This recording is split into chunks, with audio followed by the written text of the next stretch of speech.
नमस्कार, हरियाणा न्यूज में आपका स्वागत है और मैं हूं आपके साथ मृदुल यादव।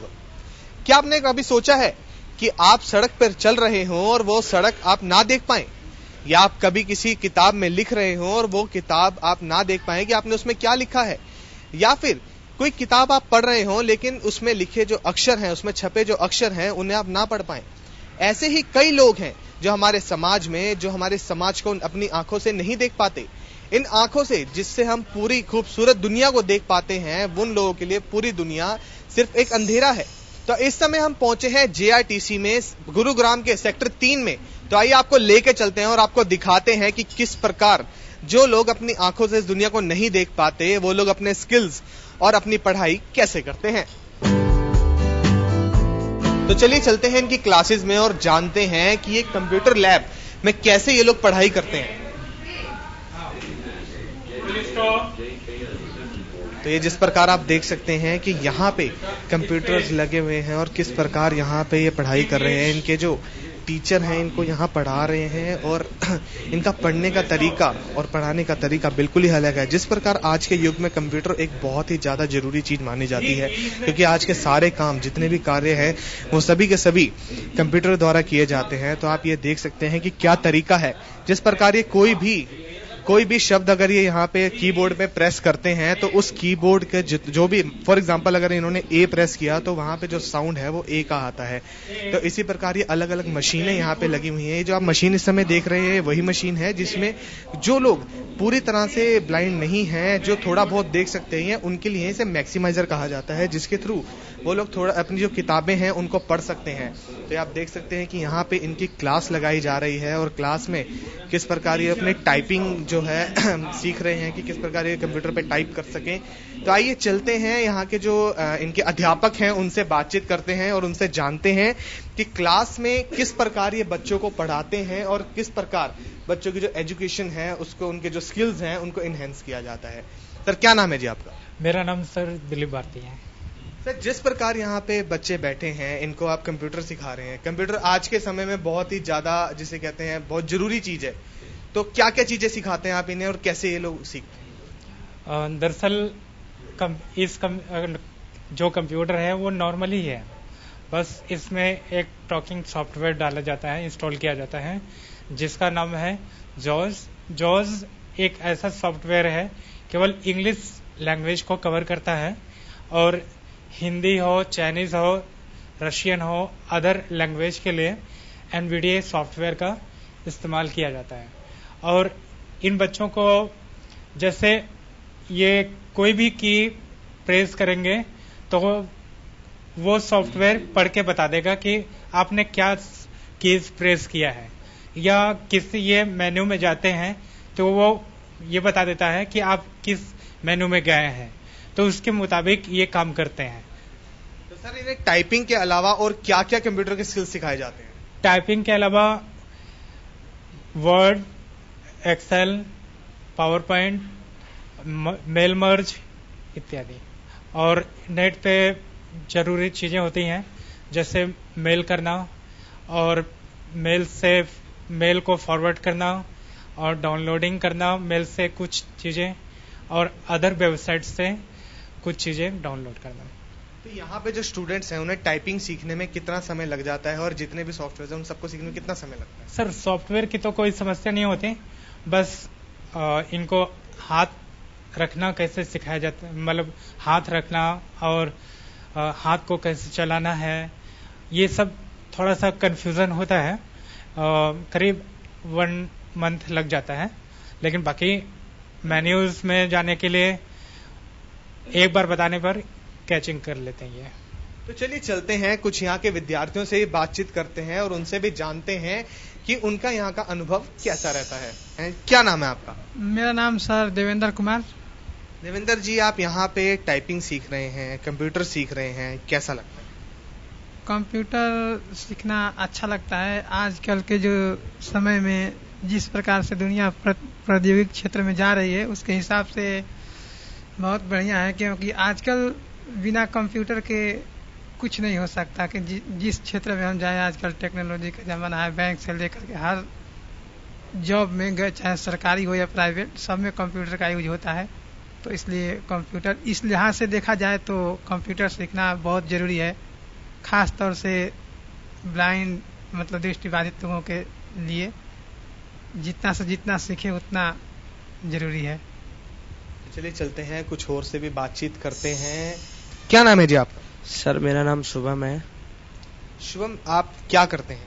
सर अभी तो सर मैं कॉलेज कर रहा हूँ, बीए फर्स्ट ईयर कर रहा हूँ दिल्ली यूनिवर्सिटी से, और प्लस में साथ साथ में यहाँ पे कंप्यूटर्स और म्यूज़िक वगैरह भी सीखते हैं हम लोग यहाँ पे, जो एक्स्ट्रा में टाइम हमें मिलता है जैसे कॉलेज से। सर अभी तो ऑनलाइन क्लासेस चल रही हैं गूगल मीट पे, तो हमें जैसे ही समय मिलता है तो हम अपना इधर कंप्यूटर भी सीख लेते हैं और म्यूज़िक भी सीख लेते हैं। बेसिकली मैं अभी जो है वैसे बीए की पढ़ाई कर रहा हूँ फर्स्ट ईयर में, और यहाँ पर हम लोग कंप्यूटर बहुत अच्छे से सीखते हैं क्योंकि कंप्यूटर हमारे इस आज के समय में जो है बहुत अच्छा सिस्टम है जिसके माध्यम से हम अपने बहुत सारे काम को कम समय में कर सकते हैं। जैसे किसी और माध्यम से हम काम करेंगे ज़्यादा टाइम लगता है, लेकिन वही काम अगर हम कंप्यूटर से करते हैं तो हमारा कम से कम समय में वो काम हो जाता है। तो ये कंप्यूटर हमारे लिए बहुत अच्छा साधन है और इसके माध्यम से हम अपना सभी कार्यों को कर सकते हैं।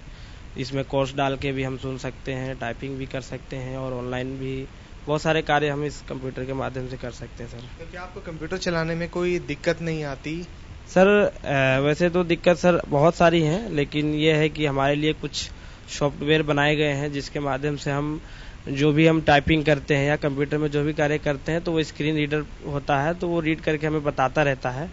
जैसे कि एग्जाम्पल के लिए अगर हम कंप्यूटर में ए दबाएंगे तो वो तुरंत बोलेगा ए, अगर बी प्रेस करेंगे तो बोलेगा बी। तो इस तरह से वो क्या करता है कि हम जो भी वर्ड लिखते हैं या यूज करते हैं या कोई फंक्शन मान लो खोलते हैं या फोल्डर बनाते हैं तो वो रीड करके हमें बता देता है। तो इस प्रकार से कोई ज़्यादा समस्या नहीं होती है और हम लोग इजी तरीके से अपना काम कर लेते हैं कंप्यूटर। राजा राम सिंह। राजा जी, आप यहाँ पे टाइपिंग सीख रहे हैं, कंप्यूटर सीख रहे हैं, पहले ये बताइए आप करते क्या? सर अभी तो मैं एमए कर रहा हूँ दिल्ली यूनिवर्सिटी से। तो कंप्यूटर आप यहाँ पे सीख रहे हैं तो कैसा लग रहा है? बहुत अच्छा लग रहा है। जिस तरीके से अभी कंप्यूटर की आवश्यकता है उस अनुसार तो हमारे लिए कंप्यूटर बहुत ही अच्छा है। यहाँ पर जो टीचर सिखाते हैं सर भी बहुत अच्छे हैं और अच्छे ढंग से वो समझाते हैं, जो कि जितना आसानी से समझाया जा सकता है उतना वो आसानी से बताते हैं हमें। कहते हैं ना, हाथों का हुनर होना बहुत जरूरी है। तो चलिए आपको दिखाते हैं कि किस प्रकार ये लोग यहाँ पर मोमबत्तियां बनाते हैं।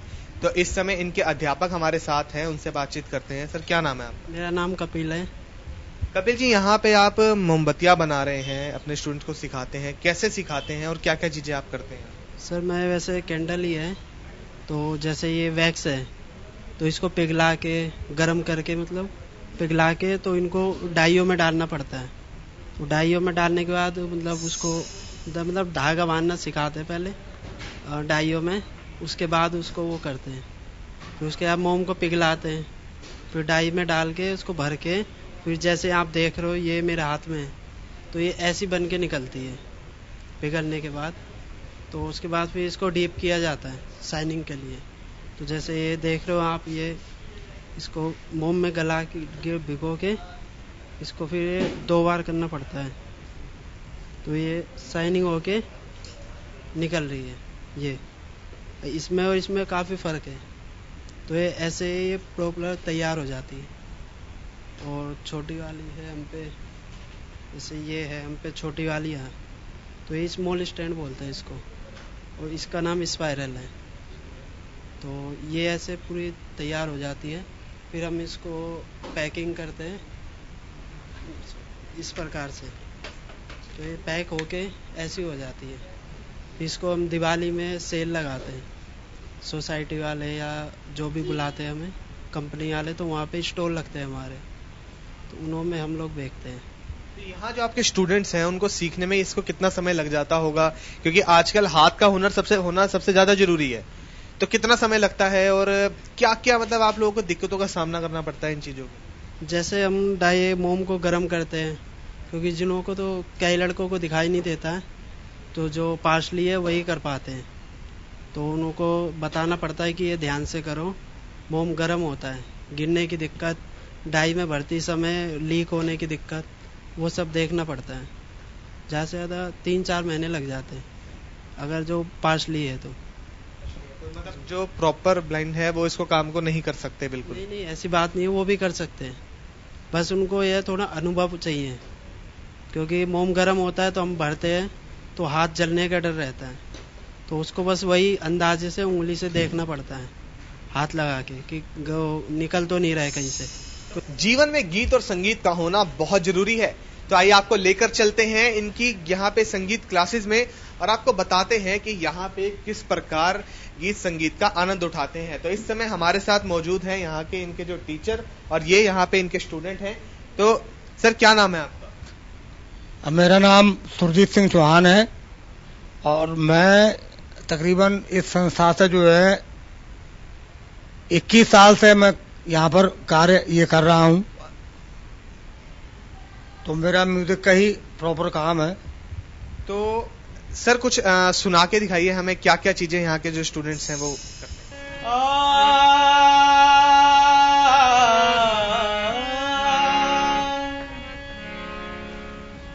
ऐ मेरे वतन के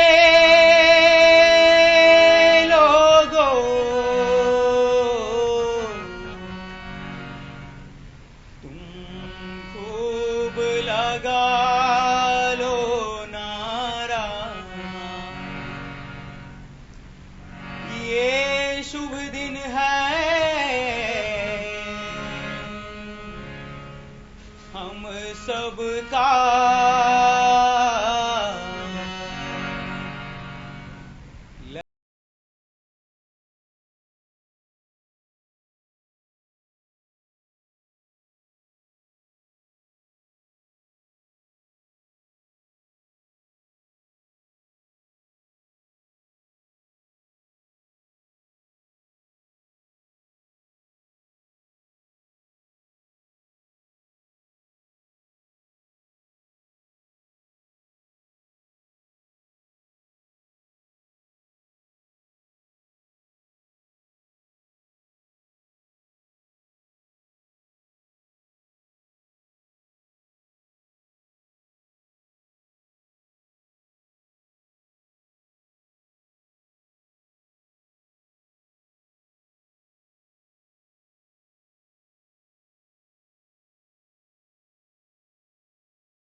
हरियाणा खेलों में हमेशा सबसे आगे रहता है, फिर चाहे वो ओलंपिक हो या पैरा ओलंपिक। तो यहाँ पे जितने भी विद्यार्थी हैं उनको जूडो की भी यहाँ पूरी क्लासेस दी जाती हैं।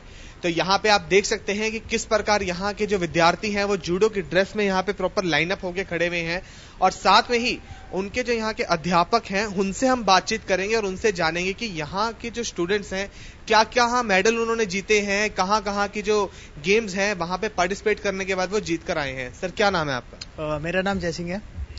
जयसिंह जी, यहाँ पर जो इतने भी स्टूडेंट्स हैं इनको आप सिखाते हैं, पहले मैं आपसे ये पूछना चाहूंगा कि अगर किसी भी नॉर्मल व्यक्ति को हम सिखाएं, वो जो ब्लाइंड नहीं है, तो उनको सिखाना थोड़ा आसान रहता है, ये थोड़े हैंडीकैप्ड हैं उन चीजों में, तो उनको कैसे सिखाते हैं, क्या आपका प्रोसेस है? थोड़ी बहुत दिक्कतें तो आती हैं, लेकिन जैसे कि विजुअल इंपेयरमेंट बच्चे हैं इनके लिए भी शारीरिक विकास उतना ही जरूरी है जितना एक नॉर्मल बच्चे के लिए है। खेल को बढ़ावा वैसे इंडिया बहुत ज्यादा दे रहा है आज की डेट में, तो इनके लिए भी खेलों में जैसे पैरालंपिक्स होते हैं, तो कॉमनवेल्थ एशियंस, तो इनमें भी इनका नाम आगे जाना चाहिए। इस वजह से इनको यहाँ पे भी प्रशिक्षण दिया जा रहा है जूडो का। थोड़ी बहुत दिक्कतें आती है तो इनको फीलिंग के द्वारा टच करके इनको गेम को खेला जाता है, क्योंकि हमारा कॉम्बैट गेम है तो टच करके इसमें खेला जाता है। देन आर्चरी एंड शूटिंग उसमें थोड़ी सी दिक्कत आती है, बट हमारे गेम में ऐसा नहीं है, फील करके ग्रिप पकड़ के अटैक किया जाता है। तो कौन कौन से स्टूडेंट्स हैं जिन्होंने मेडल जीते हैं, यहाँ पे गेम्स में गए हैं बाहर, कौन कौन से? ये पिछले 1.5 साल से जूडो सीखते आ रहे हैं इधर, तो इनके नेशनल लेवल में मेडल है, स्टेट लेवल में मेडल है और डिस्ट्रिक्ट लेवल में मेडल है। इसमें से जो स्टेट में इस बार हमारा स्टेट में जो हमारी टूर्नामेंट फाइट हुई थी उसमें 11 बच्चों का सिलेक्शन हुआ था जो श्री गंगानगर में नेशनल टूर्नामेंट होने जा रहा है उसके लिए। तो अभी इस 8 से 10 ये जनवरी इनका टूर्नामेंट है श्री गंगानगर के अंदर, नेशनल टूर्नामेंट, जो कि हमारी इंडियन ब्लाइंड जूडो एसोसिएशन कराती है। तो उनके लिए हमारे 11 खिलाड़ियों का सिलेक्शन हुआ है, जिसमें से जयदेव और पंकज, मेहताब आलम, फैज, साकिब आलम और नितिन, मोहित और दीपक साहनी भी इसमें से एक है। तो और कुछ खिलाड़ी हैं जो अभी यहाँ पे आए नहीं है। तो सर सबसे बड़ा चैलेंज इनको सिखाने में आपके लिए क्या रहता है? चैलेंज ये रहता है कि एक बच्चे पे ज्यादा फोकस करना पड़ता है। नॉर्मली जैसे नॉर्मल बच्चा उसको एक बार बता दिया जाए तो उनको उतना नहीं बताना पड़ता, उनको एक बार बता दिया जाए तो कर लेते हैं, बट इनके लिए एक्स्ट्रा एफर्ट डालना पड़ता है, एक चीज को बार बार डिस्क्राइब करना पड़ता है ताकि उसको अच्छी तरह समझ में आए। बट हाँ, एक बार अगर वो समझ लेते हैं तो उस चीज को कभी भूलते नहीं। इनकी मेमोरी पावर औरों के मुकाबले काफी अच्छी है। तो क्या क्या प्रॉब्लम्स आप इनके साथ फेस करते हैं? प्रॉब्लम्स यही है, एक तो ध्यान रखना पड़ता है, कोई जैसे कॉम्बैट गेम है तो ध्यान रखना पड़ता है एक के ऊपर एक चोट ना लगे, कोई गिरे ना, एक दूसरे के फाइट कर रहे हैं तो हो सकता है दीवार के आसपास ना टकरा जाए, तो इनका थोड़ा सा ध्यान रखना पड़ता है। तो बिल्कुल इनके पीछे लगना पड़ता है, मतलब ध्यान बहुत ज्यादा रखना पड़ता है नॉर्मल बच्चे के मुकाबले। नॉर्मल बच्चा देखेगा तो रुक जाएगा, बट ये नहीं रुक सकते क्योंकि इनको पता ही नहीं पीछे कोई ऑब्स्टेकल आ रहा है या दीवार आ गई, तो इसलिए इनका बहुत ज्यादा ध्यान रखना पड़ता है इसमें। चलिए चलते हैं, यहाँ के जो कुछ स्टूडेंट्स हैं उनसे बातचीत करते हैं और उनसे भी उनका अनुभव के बारे में जानते हैं। क्या नाम है जी आपका? सर जयदेव। जयदेव जी, यहाँ पे आप जूडो कर रहे हैं, आपका वहाँ सिलेक्शन भी हुआ है, कैसा लग रहा है? बहुत बढ़िया फील होता है सर जी, क्योंकि इसमें जैसे लोग बोलते हैं कि ब्लाइंड बच्चे कुछ कर नहीं सकते हैं, तो उसी लोगों का आँख खोलने के लिए हम लोग जितना भी कोई भी काम हो हम लोग को पीछे नहीं हटना चाहिए, जो भी काम हो आगे बढ़कर उसका काम करना चाहिए, चाहे उसके लिए जितना भी हम लोग को फेस करना पड़े आगे से बढ़कर आगे काम करना चाहिए। और जूडो खेल में मुझे बहुत ही अच्छा लगता है, कोई भी स्पोर्ट गेम से सबसे ज़्यादा इसी में हमको अच्छा लगता है, जूडो में। तो जूडो आपने क्यों चुना? ऐसा आखिर क्या पहले से आपका इसमें इंटरेस्ट था या उसके बाद आपने सोचा इसके लिए? सर जी, मैं पहले तो इंटरेस्ट खेल में था, पहले मैं क्रिकेट वगैरह खेलता था नॉर्मल में थे, और ब्लाइंड होने के बाद मुझे जूडो के बारे में बताया गया था, तो मुझे जूडो में अच्छा लगा खेल कर भी, और मैं नेशनल लेवल पे भी गए थे, तो वहाँ भी हमको खेलने के बाद मुझे बहुत उत्साहित हुआ मन पे कि हम लोग भी कुछ कर सकते हैं अपने देश में, इसलिए हमको बहुत अच्छा फील होता है। तो चलिए कुछ और से भी बातचीत करते हैं, और भी यहाँ पे स्टूडेंट्स हैं। क्या नाम है जी आप? मेरा नाम पंकज यादव है। पंकज जी, यहाँ पे आप जूडो कर रहे हैं तो कैसा लगता है? कौन कौन से आप आगे इवेंट्स में जा चुके हैं? सर मेरे को बहुत अच्छा ही लगा, बहुत अच्छा फील हो रहा है, और मुझे 2 नेशनल में और एक स्टेट लेवल में खेलने के लिए मिला, जिसमें से मेरा एक ब्राउन और एक सिल्वर मेडल प्राप्त हुआ है, और एक हैदराबाद, लखनऊ और यहाँ गुड़गांव में हुआ था डिस्ट्रिक्ट लेवल, तो मुझे बहुत ही बेटर फील हो रहा है, ताकि हमारे जो जयसिंह सर हैं उन्होंने हमें बहुत अच्छे से ही गाइड किया है, और मैं भी चाहता हूं कि इस जूडो के अंदर मैं इतना खेल सकूं, और कॉमनवेल्थ वगैरह मैं कोशिश करूंगा कि ओलंपिक में जाऊं, ताकि मैं अपने भारत देश का नाम कर सकूं। जो कि लोग कहते हैं कि दिव्यांग कुछ कर नहीं सकता, पर नहीं, मैं कह सकता हूं दावे के साथ कि दिव्यांग बहुत कुछ कर सकता है। क्यों? क्योंकि उसमें भी वो चीजें हैं जो आपके अंदर हैं। केवल उसके अंदर नेत्र ही तो नहीं है। क्या उसके पास हाथ नहीं है? क्या उसके पास पैर नहीं है? नहीं, ये गलत सोच है। तो बस मैं यही कहना चाहूंगा कि हमारे गुरुजी की कृपा होगी तो मैं भारत देश का ऊंचा इतना नाम करूंगा जो कि लोग देखने वाले देखते ही रह जाएं।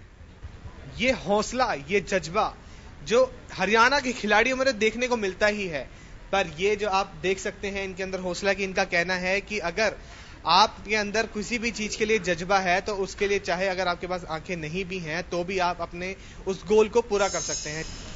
हाँ सर, सबसे पहले तो मैं धन्यवाद देना चाहूँगा हरियाणा न्यूज़ को कि आज उन्होंने मौका निकाला और हमारी इस संस्था को समाज के सामने, सोसाइटी के सामने लाने के लिए एक छोटा सा प्रयास जो आप लोगों की तरफ से, पहले तो मैं उसका धन्यवाद देना चाहूँगा। दूसरा, जैसे कि आपने जो क्वेश्चन किया कि स्किल डेवलपमेंट के लिए हम क्या करते हैं, तो सबसे पहले जो हम यहाँ पे 96 से संस्था चला रहे हैं, 25 वर्ष हमें हो चुके हैं इस संस्था को चलाते हुए, और बेसिकली हम यहाँ पर इनको कंप्यूटर ट्रेनिंग प्रोवाइड्स करा रहे हैं। इसके अलावा कैंडल्स मेकिंग का है, प्लास्टिक बैग्स वगैरह हैं, या प्लास्टिक चेयर केनिंग का जो काम बोले आप, उस तरह के हम करवा रहे हैं। इसके अलावा म्यूजिक है, इंस्ट्रूमेंटल एंड वोकल दोनों तरीके के।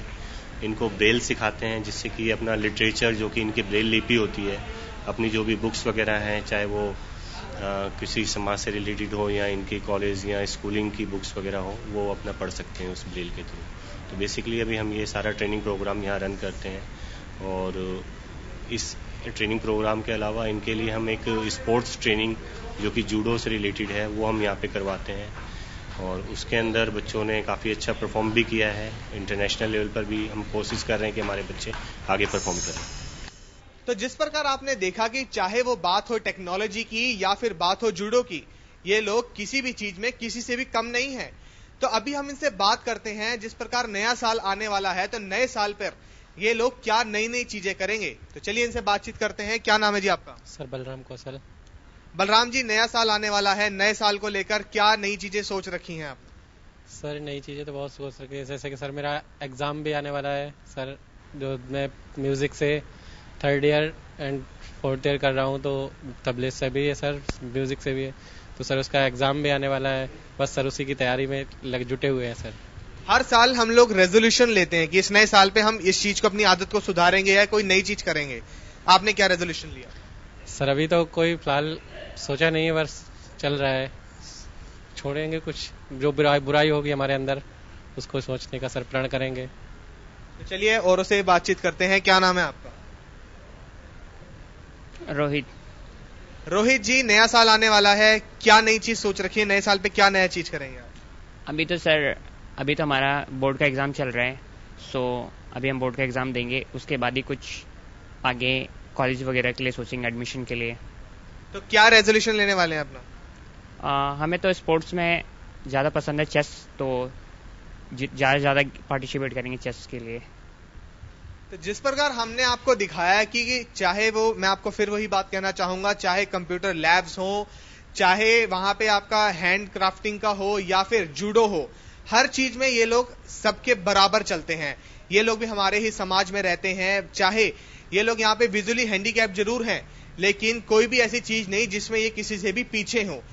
नए साल पर हरियाणा न्यूज भी आप सभी लोगों को यही कहता है कि यदि आपके अंदर कॉन्फिडेंस है, आपके अंदर किसी चीज को करने के लिए जज्बा है, तो आप किसी भी चीज को अपना कोई भी अगर आपका मुकाम है उसको आप हासिल कर सकते हैं। हरियाणा न्यूज की पूरी टीम की तरफ से आप सभी लोगों को नए साल की हार्दिक शुभकामनाएं।